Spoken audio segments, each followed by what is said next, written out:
Evans Cyprus, the patriarch of our big, crazy Greek-American family, is a legend. Born in Greece, he traveled across the Atlantic twice by the time he was 8, dramatically fled Nazi rule at 16, served in both the Greek Navy and the American Army by 18, and started a real estate empire from the ground up, fueled by burgers, tireless hard work, and determination.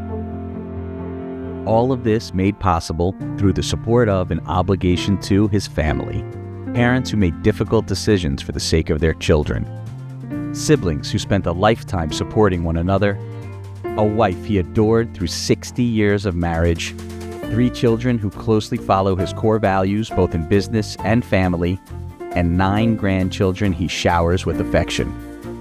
His life is truly the American dream.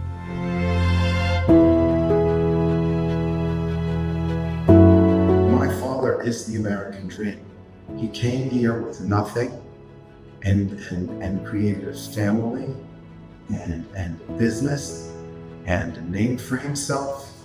He loves Greece, but is 100% American and realizes that if it weren't for this country and its opportunities that it's offered him, he would never be where he is today or have the lifestyle that he needs today.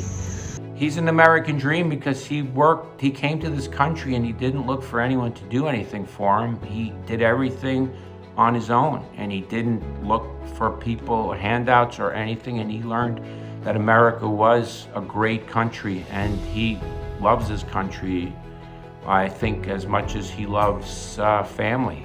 He came in this country with nothing. He was able to build a good business, a loving family, and that gave him a comfortable life. I remember one time we had gotten a new boat and I called up my friends and I'm like, hey guys, we just got a brand new boat.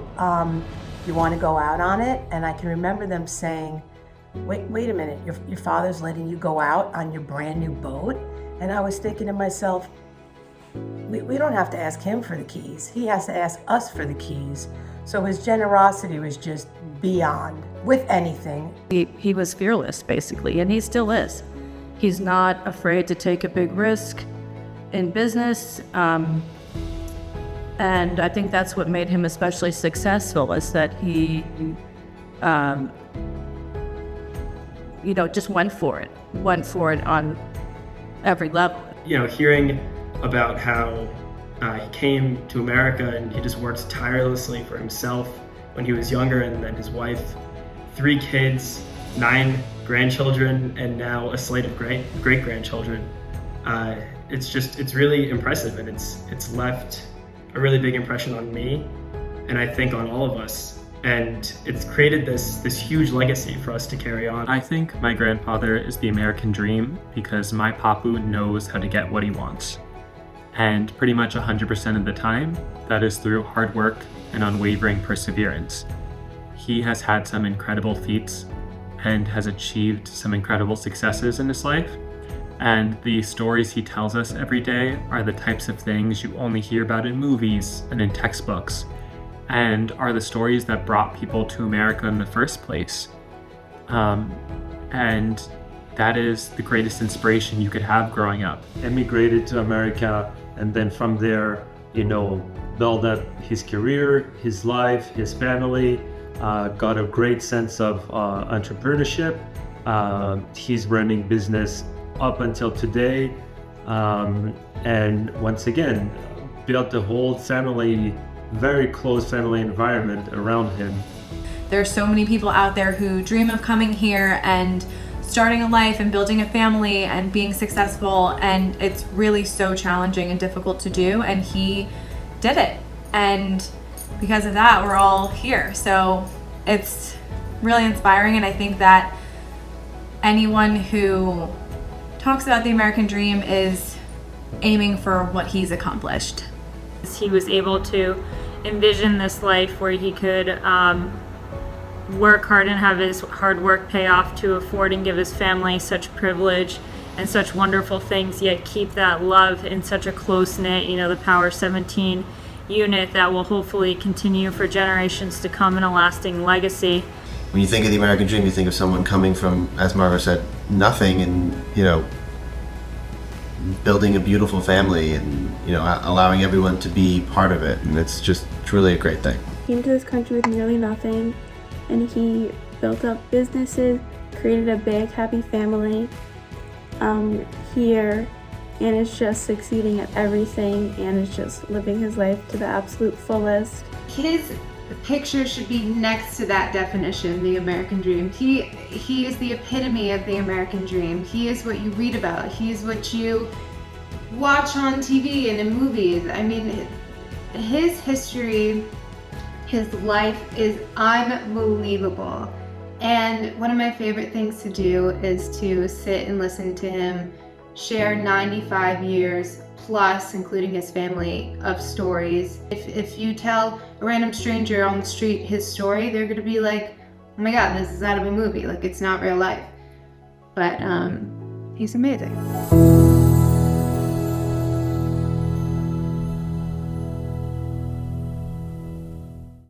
My name is Evans Cyprus.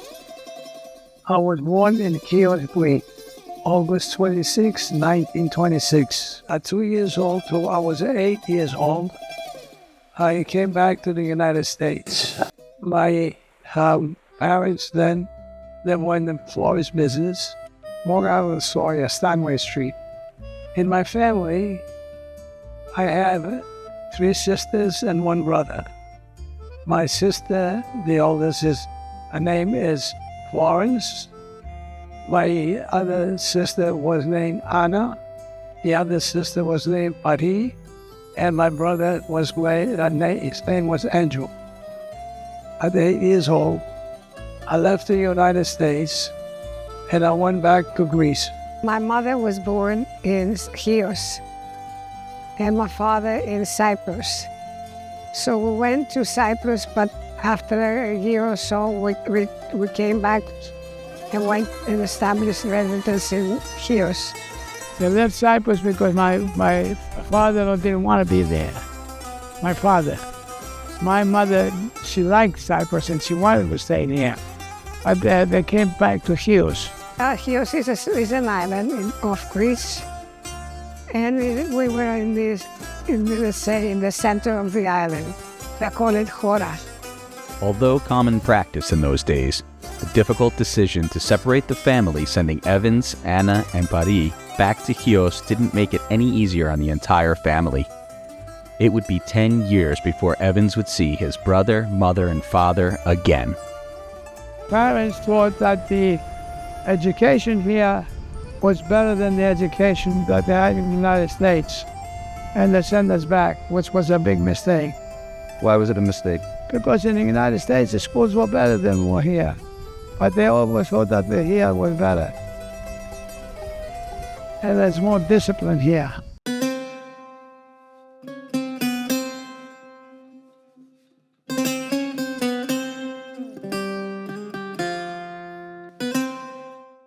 Well, in Greece, we were very poor. My father used to send $100, and with $100, we used to pay the rent. We used to buy clothes. We used to buy food, and it was just limited. During his annual trip back to Chios, Evans remembers an emotional reunion with his sister Florence, who he hadn't seen in many years.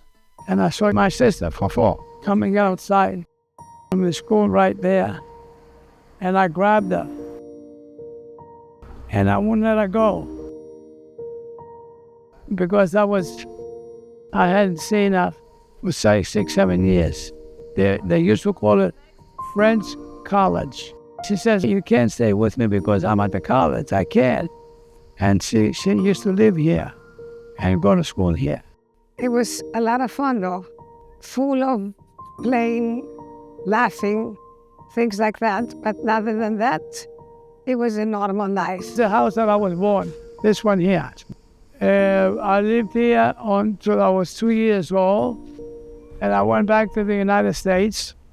Let's go to the house. All the way in the back, there's a beautiful room. It's like a den that starts from the beginning at the end of the house to the other end of the house, and you're overlooking a garden in the back. It's exciting, and you come to a place and that is nothing but mountains and trees and fresh air. And the skies are blue. There's not even one cloud. Traveling around the island, we explore the towns, restaurants, and beaches he used to visit while sharing stories of his childhood. Like a dream come true. A childhood that forced him to grow up fast as the world changed.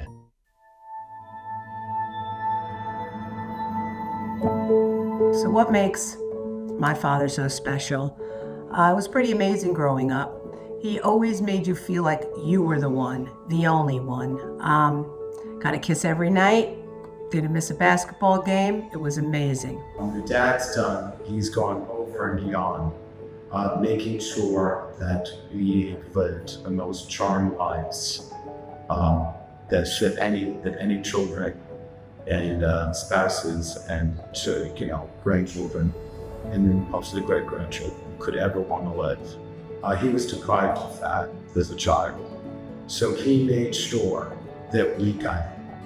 What makes you so special is you're a man that sets goals and strives to achieve them. You work hard and you play hard. Your work hard is evident by your legacy of the Burger Heaven restaurants and real estate, and your playing hard is evident by your lovely homes and Greece and Palm Beach.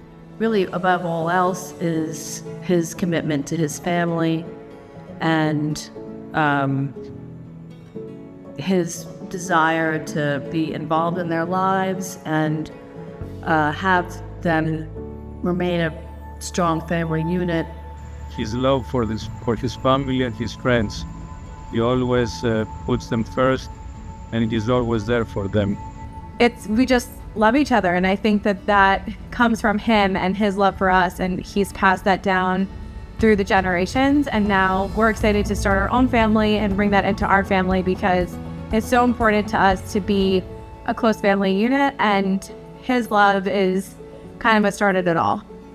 Okay, what makes Papu so special is the care he has for his friends and his family. Another thing that makes him special is his will to go to work every day and work super hard. What makes my Bapu so special to me is how hardworking and dedicated he is to everything he does and how much he loves his grandchildren, family, and friends. Like, he just wants to be around family all the time, and, he loves everyone so much, and it makes me want to be a person like that as well. I think a big part about what makes Papu so special is that from all the stories we've heard growing up, it feels like he's almost lived, 5 different lives in different corners of the earth throughout his, one life that he's had. And it seems like in each different life that he's had, he's somehow managed to stay really authentically himself. Throughout all of our lives, he's made sure that he's known exactly what's going on in everyone's life. And that's been from as far back as I can remember, to him being on the sidelines of my baseball games, even as in Little League, when I was picking flowers in the outfield and not even playing, I would come back and he would tell everybody what a great baseball player I am and show them my little baseball card that he now has in his office. There's no one like Papu. No one else will go up to another table at dinner, scout out what they're eating, judge them for it a little bit. No one will work as hard and have the same incredible story of swimming from Nazis while being shot at, overcoming multiple health scares through a lifetime. I know for sure what I'm doing today wouldn't be what I'm doing without his inspiration. I think Papu is a very special person, just because of his history, really. He escaped World War II, got through a amazing, adventurous journey to end up on the east coast of the USA and build up his life from there. It's just amazing from where he was, being in the military, peeling potatoes for months on end because they couldn't pronounce his name, to starting his own business, to becoming super successful, and just showing that hard work pays off, and he really is the American dream, and shows that he is the greatest generation that has ever lived. Papu is truly one of a kind. There's really no one else in the world like him. He also has this way of making everybody else feel so incredibly special. He has names for all of us, and he knows what he wants when he wants it. He's just an incredible guy. I think when anybody else talks about their grandparents, like, it's terrible, but I like sit back and I roll my eyes because I'm like, they ain't got nothing on Papu. I think one of the most special things about my Papu is his energy and his work ethic. I mean, the man is 95 and doesn't let a single thing slow him down or stop him from being at work. 5 days a week, he's at the office with family, and there's nothing he loves more than that. But even when he's not at work, he's out swimming laps, or going out with friends, or being the first up at a dance floor. I mean, even around the house, he'll put on Greek music and pull me up to dance with him, because not a single thing can slow the man down. Dad, when I came into the family, just took me in like as if I was one of his own, literally. And to this day, we have a love together that is a bond that I'll never forget. And he's not my, father-in-law, he's my father. Well, he came over to this country with really nothing, but now if you look at him, he's done pretty much everything you could want from a person in life, and has a great family, and I love him so very much, and I love you. Life was very good. I made a lot of friends within 8 years in school, quite a few friends, until the Germans came and occupied Greece, and at the age of 16 I had to leave.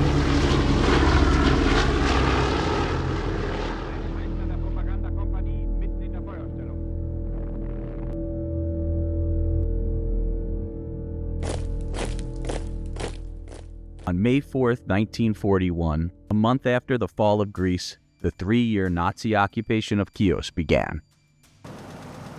When the Germans occupied Greece, if you become of age at 16, they take you to Berlin. We had to pick up all the debris to clean the streets. So I did not do that. I left and I went to Turkey, and from Turkey I went down to Syria, Palestine, and Egypt, where I served in the Greek-British Navy. With Nazis occupying the entire island, escape did not come easy. The only way out was knowing the right people. I had a cousin, George Milos, who had a barber shop right downtown. And he's the one who sent me to the mountain where I escaped and went to Turkey. My sisters did not know that I was leaving. Nobody knew except my cousin. Rather than being shipped to Germany and forced into labor, or worse, Cousin George introduced Evans to an underground escape network. The way that they used to live incognito, there was a person who you have to go to see, and he will give you a rose, a red rose, and you put it in your lapel. This underground resistance of brave fishermen risked everything, helping people escape Nazi rule by ferrying them to Chesme, Turkey, almost 8 miles away. About 4 Greeks, 2 Italians, and 2 or 3 Polish people, and 1 Frenchman. And at 12 o'clock at night, we got into the boat and we left from there. Almost 3/4 of the way, the Germans started using the machine gun. And we jump into the water, and we had to swim to go across Turkey. They swam over 1 mile in complete darkness with guns blazing until they reached the shores of Turkey. Well, yes, I was scared, of course. I didn't know where I was going. Miraculously, every passenger on the boat survived, but their journey to safety wasn't over yet. 3 days. We didn't eat, we didn't drink, we had nothing. Then we went to Anglia, we went to Chesme. I gave a pound, and they gave us a bowl of fasolas, kaulti, yogurt, and yogurt, and bread. Finally, we saw a guard at the water, and we ran up to him and we told him that we escaped from Greece, Greece, and we came to Turkey to save our lives. Scared, alone, and without a passport, the only way to salvation for Evans was to join the Allies in the fight against the Axis powers. If you join any kind of service, then you're allowed to stay there. The people that live close to the water in Chios, they send them to the Navy. Based in Egypt, his job was to protect and escort the Liberty ships from the Strait of Gibraltar to the Suez Canal. And after almost 2 years in the Navy, Evans finally got the news he'd been waiting for. I got my papers, and I was so excited. The MPs from the United States came and picked me up, and they put me in one of those Liberty ships. It took us about 2 months or 2.5 months to get here because we had to be very careful from the German planes that were flying over us. In 1944, after almost 10 years away and 3 months at sea, Evans finally returned back to the United States. As soon as I came out, my mother and my father and my sister, boy, I was the happiest day of my life after so many years.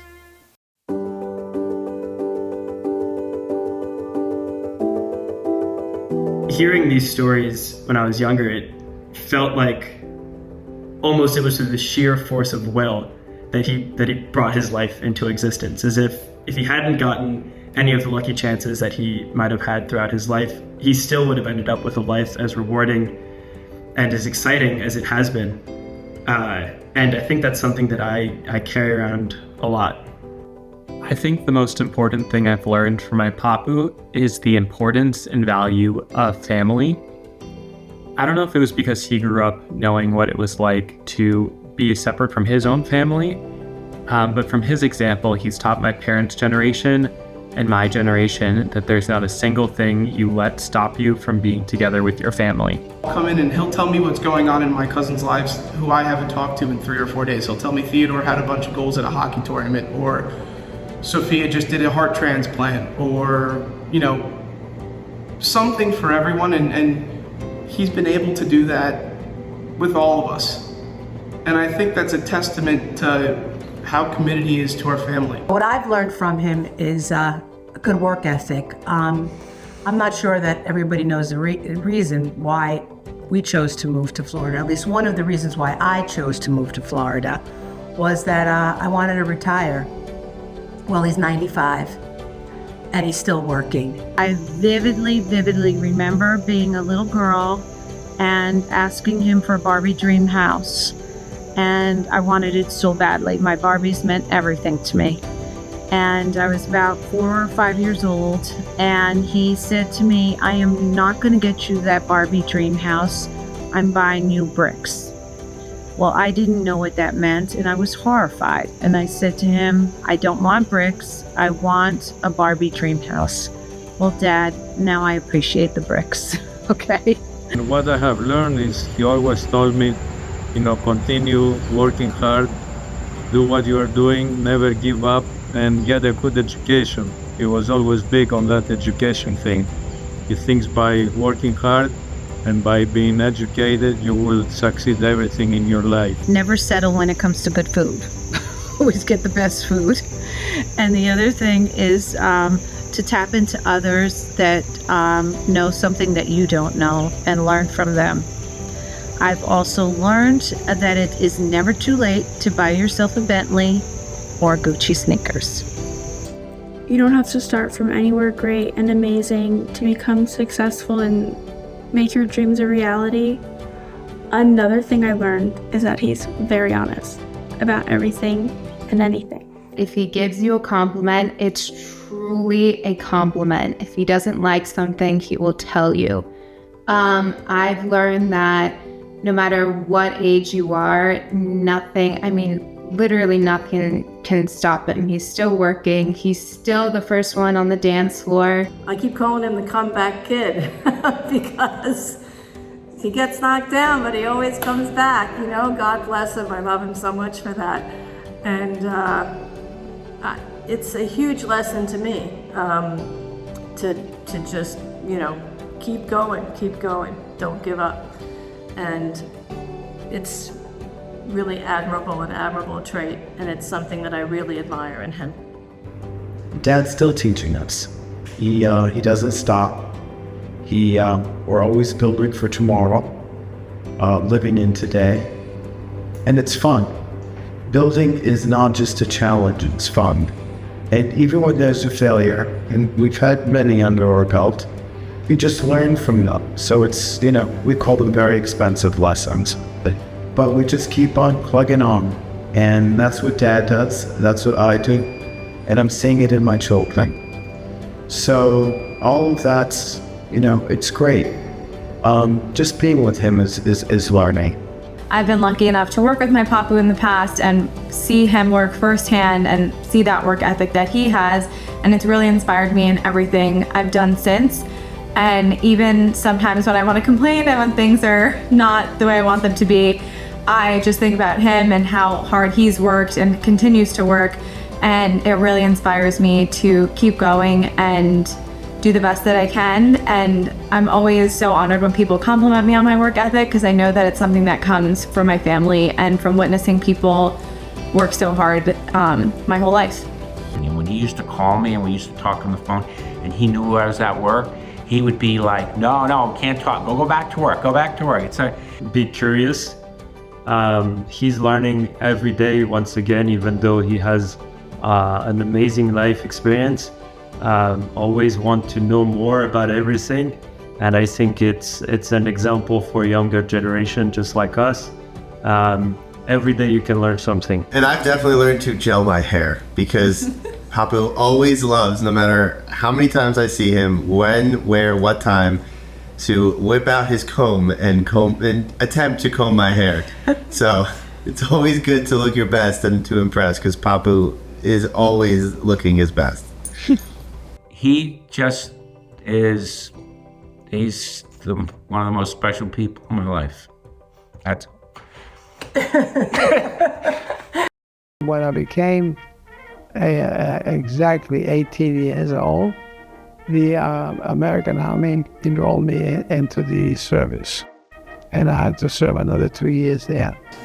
Because I couldn't speak English at all, they put me to wash the pots and pans for 10 days.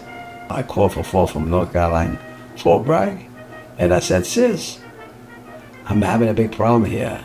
I gotta change my name. My name was Evangelos Hadjikiplis, and nobody could pronounce it. Those rebels in South Carolina, they couldn't pronounce it. So I said, what should I do? And then she says, okay, let's cut the name from Evangelos to shorter. Let's cut the Chios, Angelo, Evans. So we stopped there, Evans. Well, we cut the name. And then Hadji Kipris, now we know what it should be. Hadjis or Kipris. So we changed we threw out the Hadjis and we get the Cyprus. I got my discharge from the Army. I went back to Norfolk, Virginia. I was working in one of my father's restaurants as a dishwasher. 1 year later, my sisters, Florence, Buddy, and Anna came to the United States. We were so happy just to be in the United States, which is a great country. Well, we took a photograph together. Where is it? Outside the restaurant in Norfolk, Virginia. We used to call it Colonial Restaurant. The Cyprus family was reunited after over a decade, and business was thriving. Life in Virginia seemed perfect until fate threw yet another challenge their way. We made enough money, but then my father died in 1947. And when my father died, my mother was coming down every day with eyes red, tears every morning. And she decided to move back to New York. All the money that we had in Norfolk, Virginia, she took it from there and she bought an apartment in Kew Gardens. And then I was the superintendent there, son of superintendent, and tried to do some real estate at the same time. But to go to real estate, I had to go to school and I had to have some money, so I had to work. Busy as he was, Evans had a knack for juggling it all, somehow always managing to keep his priorities in check. I was working 7 days a week, from 12 to 12. 2 hours I used to study, 2 hours I used to go to school, 2 hours I used to go with the girls, and 4 hours I used to sleep. That was it. So one day I decided to go to a movie for 25 cents, and we used to see two movies. I went to see Gone with the Wind, and I looked at that Clark Cable. He was so handsome with a mustache, a beautiful suit. So I went and bought a suit for $29 from JCPenney's. I went and looked at the mirror and I said, oh my God, well, I look terrific. And from then on I decided to dress, well, yes, my desire was that up to now. That sharp dressing definitely paid off, and with a bit of strategic planning by his cousin and a dash of fate, it all led him to connect with the love of his life, Eleanor. One day, I decided to go out with one girl from Brooklyn, and we had a date. I was dressed up with a tuxedo, and my cousin Mary Lemoyne says, no, you're going to come with us, and we're going to go out to a party. I said, no, it's snowing, and I have already a date. One way or the other, they dragged me. And there, my cousin Mary and somebody from Eleanor's side, they had decided to get us together. So we met there, we danced, we had a good time. That was it. A chance meeting at a party, a whirlwind romance in the city, leading to a beautiful marriage. But life had more in store. When Eleanor's father needed someone to manage his restaurant, Evans was the natural choice, marking the start of a chapter that would shape their legacy. After we got married, her father, who was running the business, the beef burger, he said to me, listen, I want to go to Greece. Can you help me out? He came back and he saw this store that it was doing better than what it was before. And he said to me, Evans, why don't you open up your own business? I said, okay. That was Burger Heaven. It was not a success at the time, but you know what? I had to get up 7 in the morning and go home 10 o'clock at night, day after day, slowly, because I knew the restaurant business, I was giving them good food, and people started coming in. And from there, I decided to buy another restaurant and another restaurant until I had almost 8 restaurants.